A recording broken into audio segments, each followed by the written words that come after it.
بسم اللہ الرحمن الرحیم۔ وعظ و نصیحت نمبر 165۔ موضوع صدقہ و خیرات، احکام و مسائل۔ تحریر کردہ متکلم اسلام شیخ طریقت حضرت مولانا محمد الیاس گھمن دامت برکاتہم۔ اللہ جل جلالہ کو راضی کرنے کے لیے اپنے مال کو اس کی راہ میں خرچ کرنا صدقہ کہلاتا ہے۔ قرآن و سنت میں صدقہ کے بے حد فضائل اور فوائد مذکور ہیں۔ موجودہ صورتحال کے پیش نظر صدقہ سے متعلق چند اہم باتیں ذکر کی جاتی ہیں جنہیں اس نیک عمل کے وقت ملحوظ رکھنا ضروری ہے۔ نمبر 1، نیت کی درستگی۔ ہر نیک عمل کے وقت نیت کا درست ہونا ضروری ہے، جس کا معنی یہ ہے کہ اس نیک عمل سے اللہ راضی ہو جائیں۔ دنیاوی شہرت اور ریاکاری وغیرہ سے انسان خود کو بچائے، ورنہ نیک عمل کے باوجود اللہ کے ہاں عذاب ہوگا۔ ایک حدیث مبارک میں اللہ کے رسول صلی اللہ علیہ وسلم نے چند ایسے لوگوں کا ذکر فرمایا ہے کہ جنہوں نے دنیا میں بظاہر نیک اعمال کیے ہوں گے، لیکن قیامت کے دن ان کو جہنم میں ڈال دیا جائے گا۔ وجہ یہ ہوگی کہ انہوں نے وہ کام اللہ کو راضی کرنے کی بجائے دنیاوی شہرت کے لیے کیے ہوں گے۔ صحیح مسلم کے اندر روایت موجود ہے، رجل وسع اللہ علیہ واعطاہ من اصناف المال کلہ فأتی به فعرفه نعمه فعرفها قال فما عملت فيها قال ما تركت من سبيل تحب أن تنفق فيها إلا أنفقت فيها لك قال كذبت ولكنك فعلت ليقال هو جواد فقد قيل ثم أمر به فسحب على وجهه ثم ألقي في النار۔ صحیح مسلم حدیث نمبر 4958۔ ترجمہ یہ ہے کہ ایک وہ شخص جس کو اللہ نے مال میں وسعت اور فراخی عطا فرمائی ہوگی، وہ مال کی اکثر اقسام اس کو دی ہوں گی، اس کو اللہ کی بارگاہ میں لایا جائے گا۔ اس شخص کو اللہ تعالیٰ اپنی نعمتیں دکھلائیں گے جسے وہ پہچان لے گا۔ اللہ اس سے پوچھیں گے تو نے اس کے لیے کیا کیا؟ تو نے اس کے لیے اللہ تعالیٰ اس شخص سے پوچھیں گے تو نے اس کے لیے کیا کیا؟ وہ کہے گا کہ میں نے کوئی ایسی جگہ نہیں چھوڑی جہاں خرچ کرنا آپ کو پسند ہو اور میں نے وہاں آپ کو راضی کرنے کے لیے خرچ نہ کیا ہو۔ اللہ تعالیٰ فرمائیں گے تو جھوٹ بول رہا ہے، ہاں تو نے اس لیے خرچ کیا تاکہ لوگ تجھے سخی کہیں، اور اس کا چرچا دنیا میں ہو چکا، لوگوں نے تجھے سخی کہہ لیا، پھر اس کے بارے میں اللہ کا حکم ہوگا، چنانچہ اس کو منہ کے بل گھسیٹ کر جہنم میں ڈال دیا جائے گا۔ سورۃ البقرہ کے اندر اللہ رب العزت کی ذات فرماتے ہیں، یا ایھا الذین آمنوا انفقوا من طیبات ما کسبتم ومما اخرجنا لکم من الارض ولا تیمموا الخبیث منہ تنفقون ولستم بآخذیہ الا ان تغمضوا فیہ واعلموا ان اللہ غنی حمید۔ سورۃ البقرہ آیت نمبر 267۔ اس کا ترجمہ یہ ہے کہ اے ایمان والو، جو کچھ تم نے کمایا اور جو پیداوار ہم نے تمہارے لیے زمین سے نکالی ہو، اس کی اچھی چیزوں کا ایک حصہ اللہ کے راستے میں خرچ کیا کرو، اور یہ نیت نہ رکھو کہ بس ایسی خراب قسم کی چیزیں اللہ کے نام پر دیا کرو گے جو اگر کوئی دوسرا تمہیں دے تو نفرت کی وجہ سے تم اسے آنکھیں جھکائے بغیر نہ لے سکو۔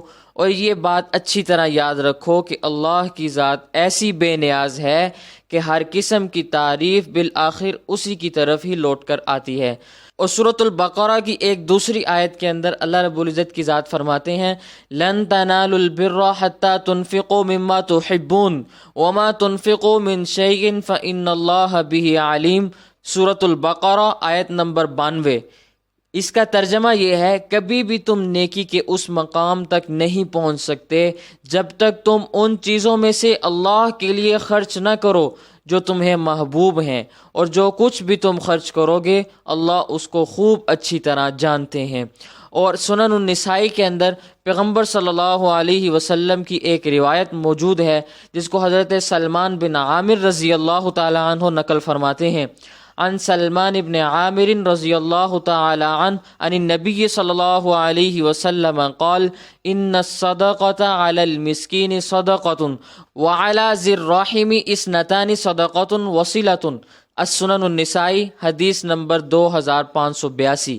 حضرت سلمان بن عامر رضی اللہ تعالی عنہ سے روایت ہے کہ نبی کریم صلی اللہ علیہ وسلم نے فرمایا، مسکین کو صدقہ دینے کا ایک ثواب ہے، جبکہ مستحق رشتہ دار کو صدقہ دینے کا دگنا ثواب ہے، ایک صدقے کا ثواب اور ایک صلہ رحمی کا ثواب۔ اور پھر صدقہ بیماریوں کو بھگاتا ہے۔ السنن الکبریٰ للبیہقی کے اندر حضرت عبداللہ بن مسعود رضی اللہ تعالی عنہ کی روایت موجود ہے۔ عن عبداللہ رضی اللہ تعالی عنہ قال قال رسول اللہ صلی اللہ علیہ وسلم داووا مرضاکم بالصدقہ۔ السنن الکبریٰ للبیہقی حدیث نمبر 6593۔ حضرت عبداللہ بن مسعود رضی اللہ تعالی عنہ سے روایت ہے کہ اللہ کے رسول صلی اللہ علیہ وسلم نے فرمایا، اپنی بیماریوں کا علاج صدقہ کے ذریعے کیا کرو، اور صدقہ مخفی بھی کر سکتے ہیں اور اعلانیہ بھی کر سکتے ہیں۔ شعب الایمان للبیہقی کے اندر حضرت انس رضی اللہ تعالی عنہ کی روایت موجود ہے۔ ان انس رضی اللہ تعالی عنہ قال قال رسول اللہ صلی اللہ علیہ وسلم صدقۃ السر تطفئ غضب الرب وصدقۃ العلانیۃ تقی میتۃ السوء۔ شعب الایمان للبیہقی حدیث نمبر 7704۔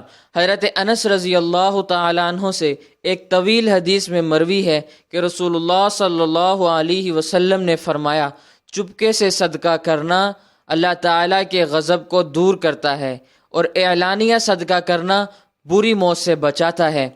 اعلانیہ صدقہ بہتر ہے اور مخفی صدقہ کرنا زیادہ بہتر ہے۔ سورۃ البقرہ میں اللہ رب العزت کی ذات فرماتے ہیں، ان تبدوا الصدقات فنعما هي وان تخفوها وتؤتوها الفقراء فهو خير لكم ويكفر عنكم من سيئاتكم والله بما تعملون خبير۔ سورۃ البقرہ آیت نمبر 271۔ اللہ تعالیٰ فرماتے ہیں، صدقات کو اگر تم ظاہر کر کے دو تب بھی اچھی بات ہے، اور اگر تم اسے چھپا کر فقراء کو دے دو تو یہ تمہارے لیے زیادہ بہتر ہے، اور اللہ تعالیٰ تمہارے کچھ گناہ معاف کر دیں گے، اور اللہ تمہارے کاموں کی خوب خبر رکھنے والے ہیں۔ صدقہ دونوں طرح سے کرنا درست ہے، ظاہر کر کے بھی کیا جائے اس میں کوئی حرج نہیں، اور چھپا کر دیا جائے تو یہ زیادہ بہتر ہے۔ بعض مواقع ایسے ہوتے ہیں جہاں ظاہر کر کے دینا زیادہ بہتر ہوتا ہے تاکہ لوگوں میں اس کی ترغیب اور شوق پیدا ہو، اور وہ بھی نیکی کے کاموں میں بڑھ چڑھ کر حصہ لیں۔ اللہ کی رضا کو فراموش کر کے اپنی بڑائی، برتری اور شہرت کی خاطر ایسا کرنا ریا کہلاتا ہے۔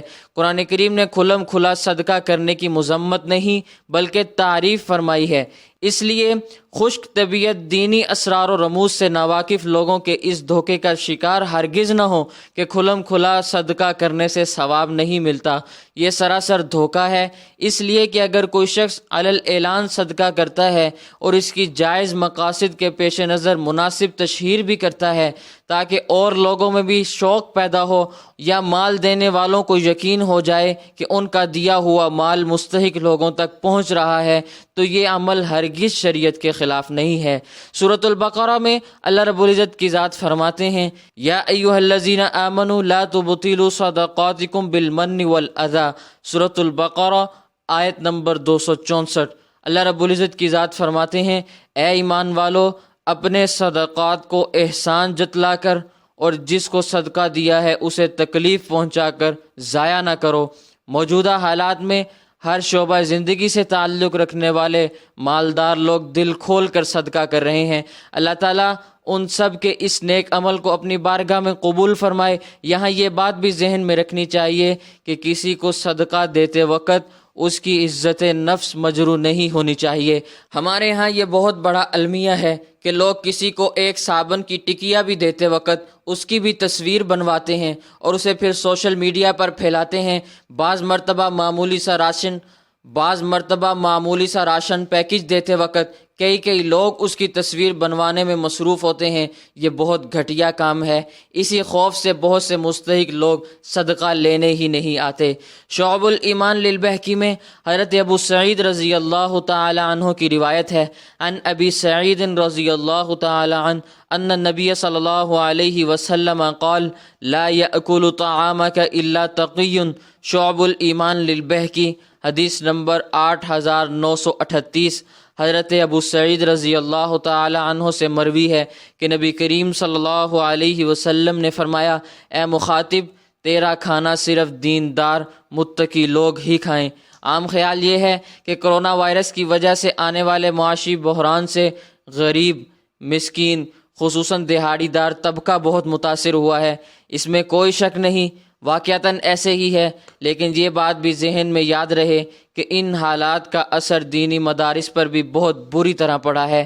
دینی مدارس میں طلباء کی تمام بنیادی ضروریات پوری کی جاتی ہیں، جن میں کھانا، رہائش، لباس، کتب، علاج معالجہ اور وظائف وغیرہ شامل ہوتے ہیں۔ اس کے علاوہ اساتذہ اور عملہ کی ماہانہ تنخواہیں، راشن اور بل اور تعمیرات وغیرہ جیسے اخراجات بھی مدارس والے عشر، زکوٰۃ اور صدقات اور عطیات سے پورے کرتے ہیں۔ مرکز اہل سنت والجماعت کا ماہانہ خرچ 18,81,800 روپے، جبکہ سالانہ خرچ 2,25,00,000 سے زائد ہے۔ اسی طرح مرکز اصلاح النساء جو بچیوں کا مدرسہ ہے، اس کا ماہانہ خرچ 2,49,000 جبکہ سالانہ خرچ 29,94,000 روپے ہے۔